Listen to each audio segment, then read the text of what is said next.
8 Aralık'tan itibaren Netflix'te izlenmeye başlayan Leave the World Behind, Türkçe adıyla Dünyayı Ardında Bırak, sembollerle dolu bir kıyamet sonrası dünya filmi. Julia Roberts, Mahershala Ali, Ethan Hawke gibi güçlü oyuncuların olduğu filmin yönlendirici yapımcıları ise Michelle ve Barack Obama çifti.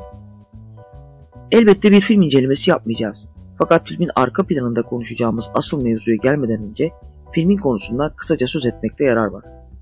Film, New York'un keşmekeşliği içinde iş hayatını ve ebeveynliği bir arada sürdüren Amanda ve Clay çiftinin iki çocuklarıyla şehirden biraz uzaklaşmak için çıktıkları hafta sonu tatilinde gelişen olaylara odaklanıyor.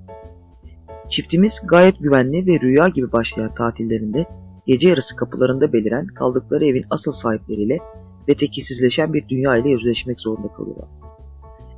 Elektrikler kesiliyor, telefon ve internet erişimi tamamen duruyor. Böyle bir dünyada gerçekler ve inanmak istedikleri olgular arasında arafta kalıyorlar. Film baştan sona sembolik göndermelerle dolu. Üstelik insanlık tarihinin en büyük utancı sayılabilecek ırkçılık ve kölelik olgusu filmin gündeminden hiç düşmüyor. Sürekli kendini hatırlatan bu olgu, evin asıl sahipleri olan siyahi baba kız ve beyaz kiracılarının onlara bakışı üzerinden ilerliyor. Özellikle Julia Roberts'ın canlandırdığı Amanda karakteri, öylesine lüks ve pahalı bir evin siyahi bir aileye ait olabileceğine inanmakta çok zorlanıyor. Gece yarısı kapıların çalınmasıyla başlangıçta anlaşılabilir güvenlik kaygıları gibi görünse de siyahi baba kız kendi evlerinde bodrum kata gönderiliyorlar. Eski bir geminin en alt katını anımsatan ahşap bir bodrum kata. Tekrar bu noktaya dönmek koşuluyla asıl mevzumuza dönelim. Filmin yıllarca unutulmayacak en ikonik sahnesi, tatillerinin ilk günlerinde gittikleri kumsalda hızla yaklaştığını gördükleri halde umursamadıkları, nasılsa durur, mutlaka yakınlarda bir liman vardır gibi düşüncelerle bakmaktan bile erindikleri devasa bir petrol tanklerinin son sürat kumsala çıkması.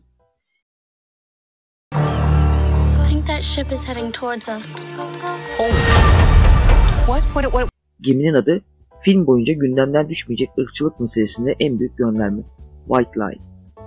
Ethan Hawke'ın canlandırdığı Clay karakterinin güçlükle bulabildiği radyo istasyonu frekansının 1619 olduğu bilgisini de verdikten sonra videomuzun konusuna girmiş bulunuyoruz. Bütün insanlar eşit yaratılmıştır. Bu söz Amerikan devriminin başlangıç yıllarında 1776'da Thomas Jefferson tarafından yazılan Amerika Birleşik Devletleri Bağımsızlık Bildirgesi'nde yer alıyor. Bu bildirgenin yazılmasından tam 157 yıl önce 1619 yılı Ağustos ayında White Line yani Beyaz Aslan adındaki İngiliz korsan gemisi o yıllarda İngiliz kolonisi olan Virginia'daki Comfort burnuna demir attı. Virginia, insanlık tarihinin en büyük utancının başlangıç noktasıydı. Çünkü geminin yükü Meksika'ya gitmekte olan bir Portekiz gemisinden zorla alınan 20'den fazla Afrikalı insandı. Bu insanlar bölgede yaşayanlar tarafından satın alındı ve böylece kölelik yasallaştı. Ne acıdır ki köle sahibi olmanın tüzel olarak ortadan kaldırıldığı 1865 yılına kadar yaklaşık 10 milyon insan köle olarak her türlü insani haktan yoksun olarak yaşadılar ve tarifi olmayan büyük acılar çektiler.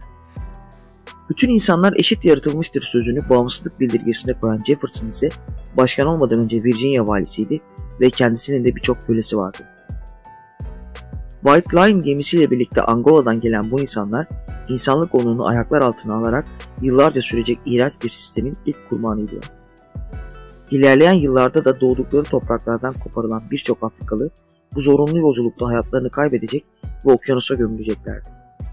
Karaya ayak basabilenler ise ömürlerini bir başkasının malı olarak geçirmek zorunda kalacaklar, aç bırakılacaklar, fiziksel ve ruhsal şiddete uğrayacaklar ve ömürlerinin sonuna kadar zor şartlar altında çalışmak zorunda kalacaklardı. Tarihin birçok döneminde birçok toplumda köleliğin izlerini görmek mümkün elbette. Fakat Amerika'nın özellikle güney bölgesinde tarıma dayalı ekonomik yapı kölelik olgusunun sistemleşmesini ve yaygınlaşmasını sağladı. Pirinç, pamuk, mısır ve tütün tarlalarında zorla çalıştırılan ve onların bu emeği sayesinde gelişen ekonomi bu sistemin devamını da kendilerince meşru kıldı. Amerika'nın kuzeyinde ise durum farklıydı. Sanayi yatırımlarıyla zenginleşen bölgede birçok insan köleliğin kaldırılması gerektiğini savunuyordu. 1777 yılında Vermont'ta köleliğin kaldırılması ve yasaklanması da yeni bir yolun başlangıcı oldu. Kuzey ve güney arasındaki uçurum gitgide derinleşiyordu. Güneyde ekonomi tamamen tarıma ve köle emeğine dayanırken, kuzeyde sanayi ve yasal iş gücüne dayanan bir toplum oluşturulmak isteniyordu.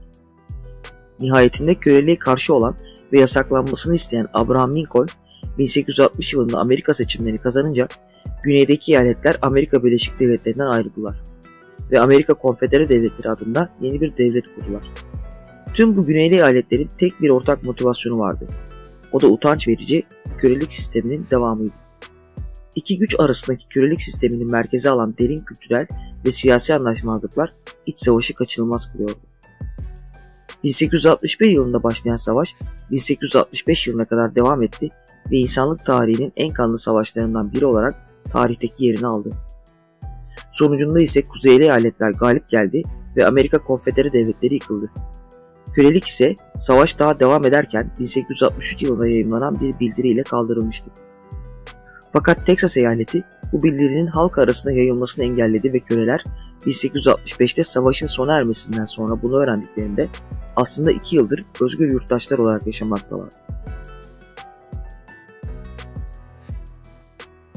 Savaşın sonunda kölelik kaldırılmış olsa da etkileri ve izleri özellikle güney eyaletlerinde uzun yıllar devam etti. 60'lı yıllarda sivil haklar mücadelesiyle ırk ayrımcılığında büyük ilerleme sağlanmış olsa da birçok insan tarafından dünyanın en özgür ülkesi olarak görülen Amerika Birleşik Devletleri'nde ırkçılık ve mücadele bugün bile devam ediyor. Üstelik sadece ırka dayalı değil, ekonomik eşitsizlikler ve sosyal adaletsizlikler ile birlikte çok daha fazla insanı etkiliyor. Tüm dünyada olduğu gibi. Peki sizce kölelik gerçekten ortadan kalktı mı?